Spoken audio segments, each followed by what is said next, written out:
Muy buenas tardes, nuevamente bienvenidos a esta segunda conferencia, eh, nuevamente con la doctora Sandra Lorena Flores Guzmán, quien nos va a comentar sobre el tema de las prácticas efectivas de accountability para la preservación y protección del ecosistema de la cuenca amazónica en el contexto de OLACEPS. Para la Contraloría Delegada del Medio Ambiente, del descumplimiento de su misión, y con el fin de liderar una experiencia de servicio con las entidades fiscalizadoras superiores, ha decidido acompañar e impulsar esta iniciativa de realizar un proyecto de investigación que apunte a develar las prácticas efectivas de accountability que pueda emprender bien desde las entidades fiscalizadoras superiores o desde la misma sociedad civil. Vamos a iniciar con algunas preguntas para la doctora Sandra, para que nos aclare un poco el tema y hacia dónde se enfoca este proyecto tan importante. Doctora Sandra, ¿cuál sería la relevancia del proyecto? Muy buenas tardes, gracias Jorge. Bueno, este es un proyecto que a mí me apasiona y antes de contarte cuál es la relevancia, yo te voy a contar un poquito cuáles fueron los antecedentes, porque la pretensión de esta charla que estamos teniendo es motivar no solamente a los departamentos nuestros que hacen parte de la Amazonía colombiana, a las gerencias territoriales y a la sociedad civil, sino también a las entidades fiscalizadoras superiores que hacen parte de OLACEPS y que al mismo tiempo hacen parte de ese gran territorio que es la Panamazonía. Esta iniciativa surge en un contexto académico. ¿Sí?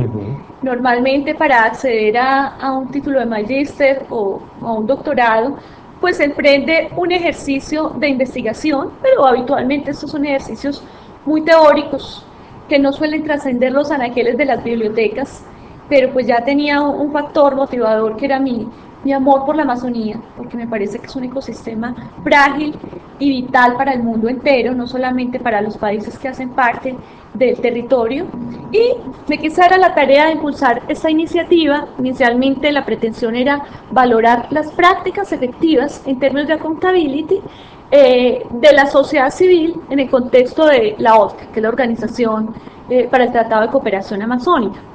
En la medida en la cual fuimos madurando en el proyecto, nos dimos cuenta de que no solamente podía ser de mucho interés para OTCA, sino que el término accountability, si bien no tiene dueño, sino que es de todos, sí hacía parte de la misión de las entidades fiscalizadoras superiores y que sin que se perdiera el beneficio potencial para la OTCA, valía la pena que desde las entidades fiscalizadoras superiores se liderara. ¿Por qué es importante? Porque, bueno, la Amazonía ha cobrado una importancia capital en las últimas décadas, cuando los estudios han demostrado que si no cuidamos este ecosistema, a la vuelta de 40 años puede estar convertido en una llanura, con lo grave que esto significaría en términos de biodiversidad. Estamos hablando de que la Amazonía continental provee la quinta parte de agua dulce que se produce en el mundo, es el mayor reservorio de biodiversidad. La riqueza étnica y cultural que tiene pues es invaluable, y estamos además frente a una farmacia vegetal cuyos usos potenciales no han sido totalmente develados. Adicionalmente, la Amazonía está formada por países como Colombia, Venezuela, Ecuador, Perú, Bolivia, Brasil, Guyana Francesa, Guyana Holandesa, Surinam, de modo que todos tenemos ahí un pedacito de responsabilidad para sacar avante este proyecto. Sin duda, este ejercicio va a ser muy importante porque es un ejercicio pionero. Es pionero no solo en términos de develar prácticas de accountability desde las entidades fiscalizadoras superiores, sino intentar llegar a una articulación en el discurso entre actores gubernamentales, del sector privado y de la misma sociedad civil, con algunos antecedentes importantes que hemos ido encontrando mediante la revisión bibliográfica y la interlocución con ciertos actores, pero sin duda que no hay un ejercicio preliminar, de ahí su potencial impacto. ¿En qué sentido cree usted que aportará a lo construido en materia de participación y como el control fiscal ambiental, concretamente. Bueno, yo creo que aquí vale la pena que nos remontemos un poco a la historia de las CEPS.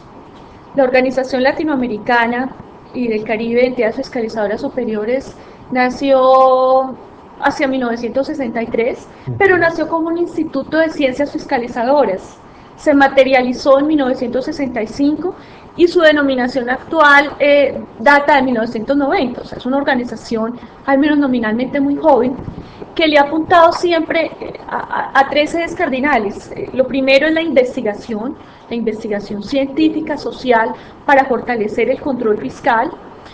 Lo segundo es la formación, capacitación, y eso involucra unos criterios muy fuertes de cooperación técnica entre países que se materializa a través de diversas modalidades como las pasantías, como el acompañamiento técnico que hacemos desde unos países hacia otros, y esto es rotativo, ¿no? Dependiendo del grado de experticia que se vaya desarrollando en cada entidad fiscalizadora superior. Y finalmente lo que se ha venido haciendo es promover estos criterios de intercambio, de socialización de experiencias en diferentes frentes.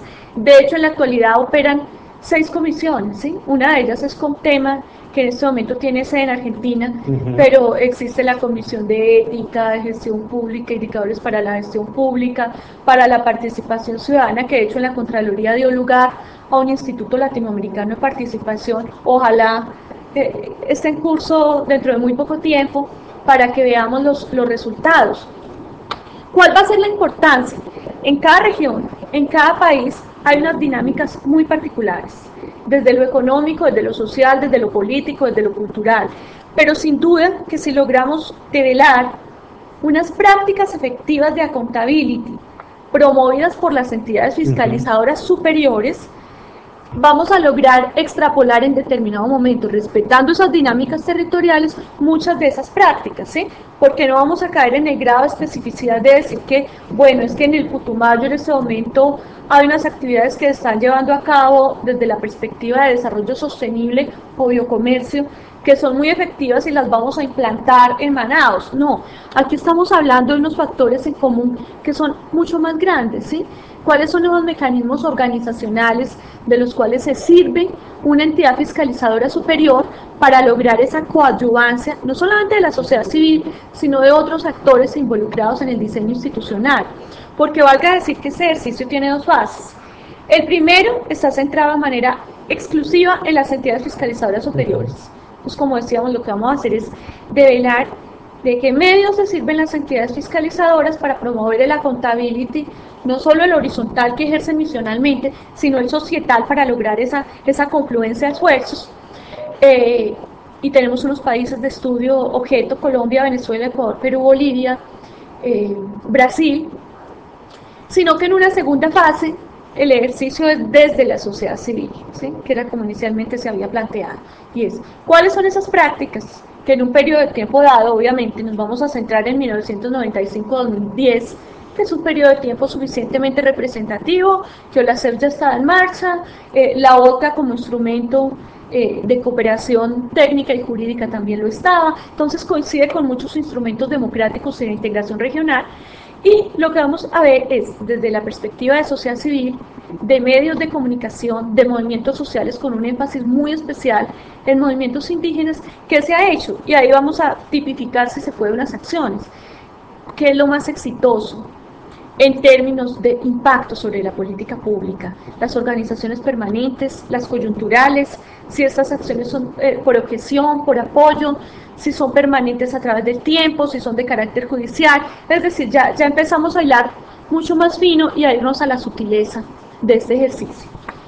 Adicionalmente, doctora Sandra, a los actores ya mencionados, ¿qué otros actores estarían involucrados en el proyecto? Y me gustaría que nos recordara un poco ese marco, ese título grande que tiene ese proyecto que es tan importante. Bueno, el título es Prácticas Efectivas de Accountability desde la perspectiva de las entidades fiscalizadoras superiores en el contexto de OLACEPS, ¿sí? Suena un poco pretencioso, pero la idea es que podamos llegar a una integración regional y a intercambiar estos criterios de cooperación técnica, que bueno, en Colombia ya hay un historial muy interesante, ¿sí? Recordemos cómo durante la administración de Virgilio Barco fue gracias a los movimientos indígenas como se logró blindar el 70% de la Amazonía colombiana.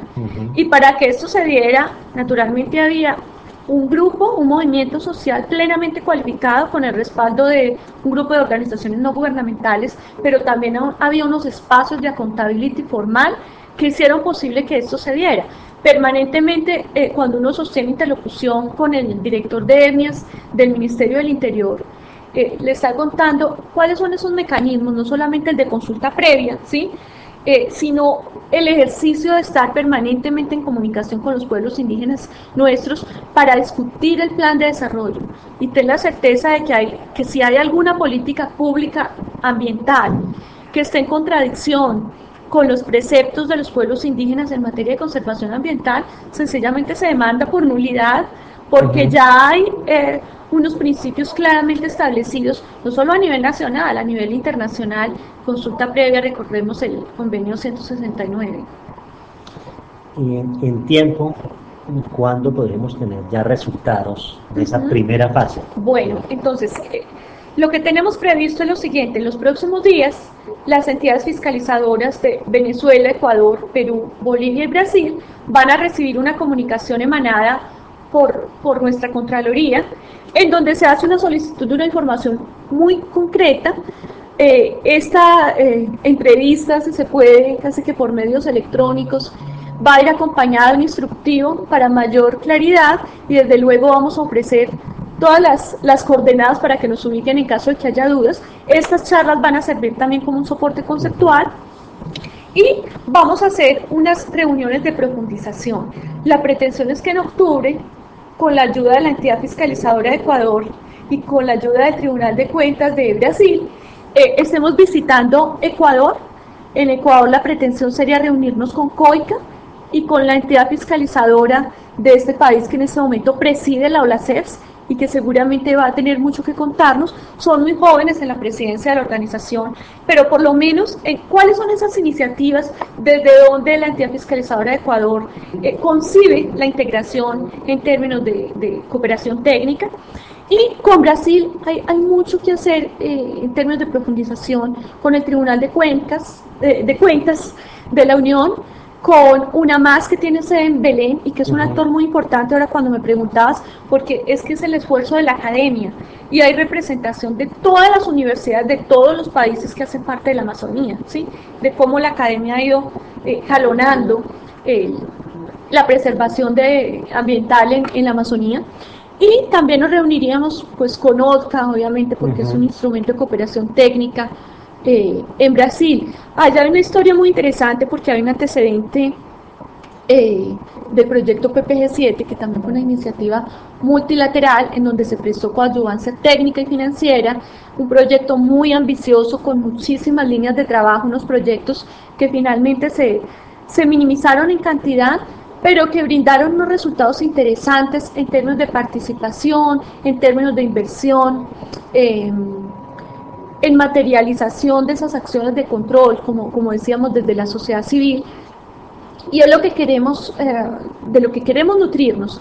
Y una vez tengamos estas experiencias capitalizadas, consolidadas y analizadas, presentar los resultados en COMTEMA, la Comisión Técnica de Medio Ambiente, hacia diciembre.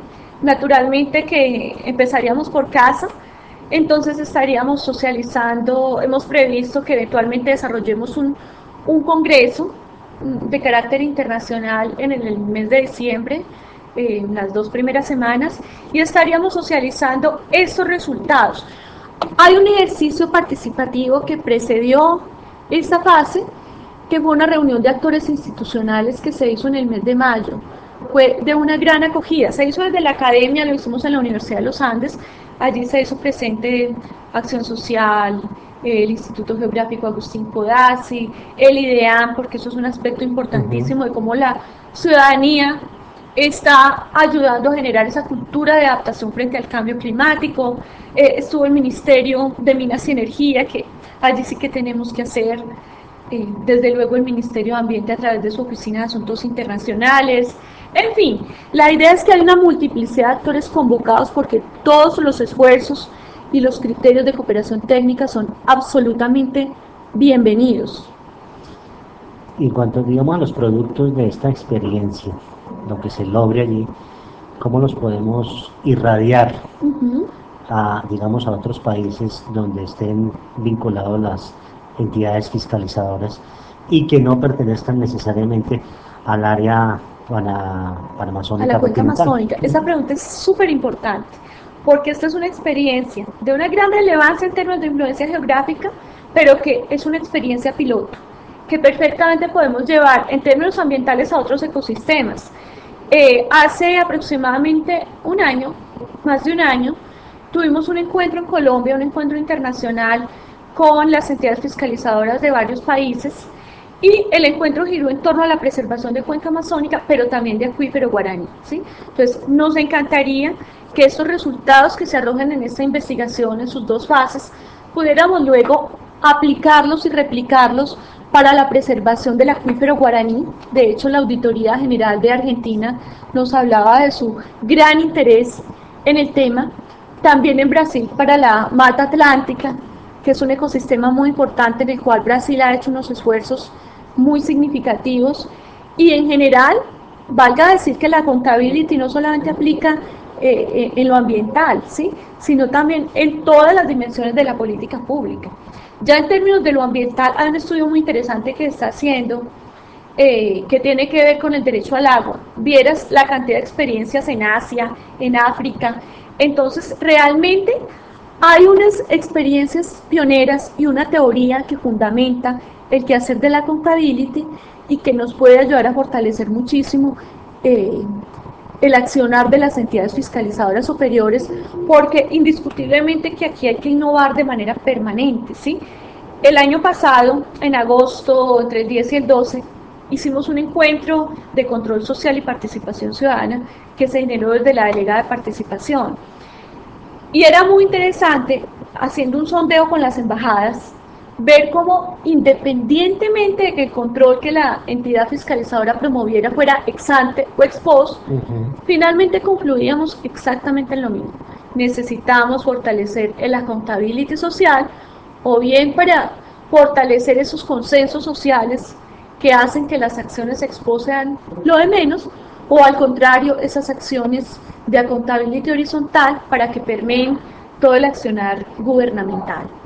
De modo que lo que se nos avecina es mucho trabajo. En el próximo mes vamos a estar visitando Leticia, que es una capital clave de nuestro país porque allí confluyen 3 fronteras y se gestan los procesos de integración económica, social y cultural que son vitales para el desarrollo de la Amazonía. La Amazonía colombiana es el departamento más grande que tenemos en términos de extensión y el menos densamente poblado, con unas asimetrías muy importantes todavía en términos de salud ambiental.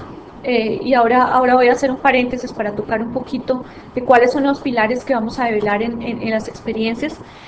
Y una vez hagamos esas visitas a Amazonas y a Belén de Pará para interlocutar con una más, pues seguramente estaremos remitiéndonos a Ecuador y Brasil para culminar con el estudio.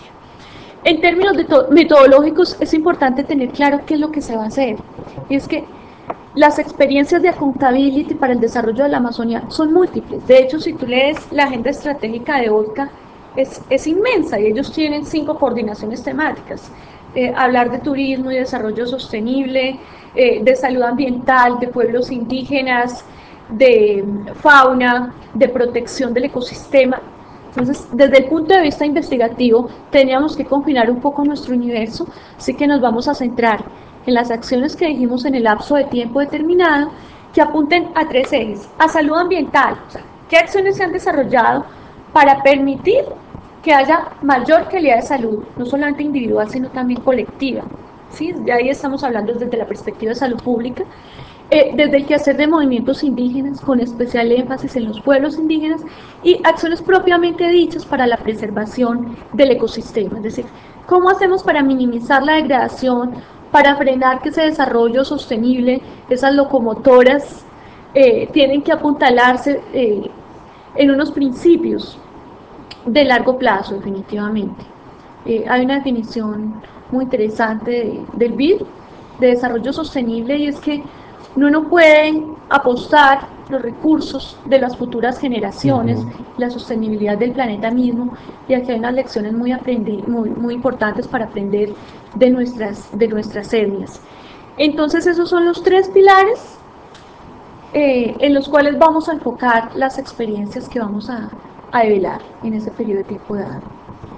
Doctora Sandra, una pregunta final.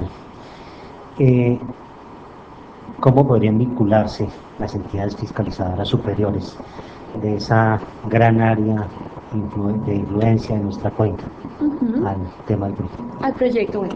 El primero es que desde ya eso es una participación formal de este proyecto, y pues ya de entrada están inmersos en el proyecto porque hacen parte del objeto de estudio en concordancia con los principios de OLACEPS, ¿sí? El proceso de investigación y capacitación es inmanente a lo que estamos haciendo. Ya en términos prácticos, pues dando respuesta a esa solicitud de información que vamos a direccionar a cada entidad fiscalizadora superior, y para ello tendrán que articular esfuerzos con los ministerios de Ambiente, con quien opere como Ministerio de Interior o la figura que centralice a todas las organizaciones no gubernamentales cuya misión se orienta a la preservación del ambiente.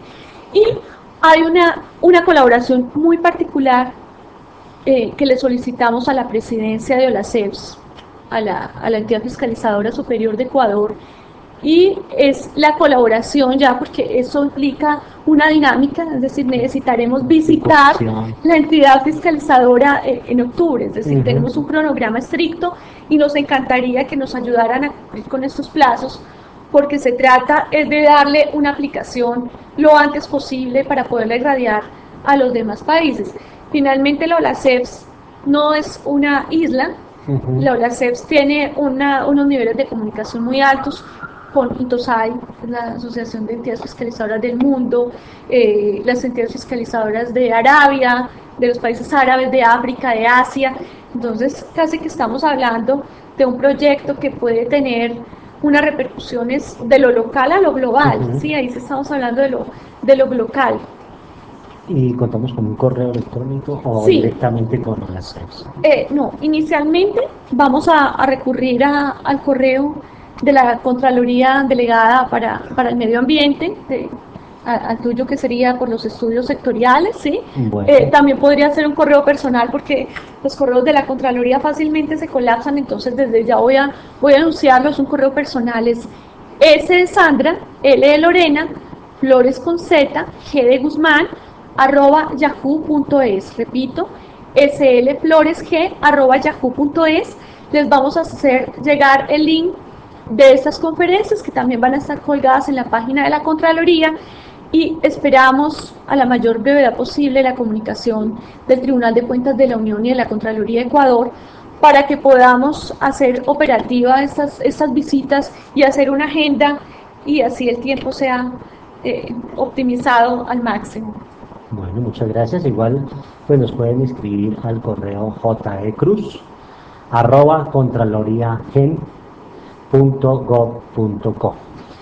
Muy bien, muchas gracias, doctora Sandra. Si tenemos algo para agregar, para finalizar, de todas formas queremos decirle a todos nuestros televidentes que esta es una aproximación, una primer contacto con ustedes, y que va a anteceder a una serie de acciones de las cuales les haremos partícipes en los próximos días, tanto a nivel local, a nivel nacional, como a nivel internacional. A todos ustedes, muchas gracias y hasta una próxima oportunidad. Muchas gracias.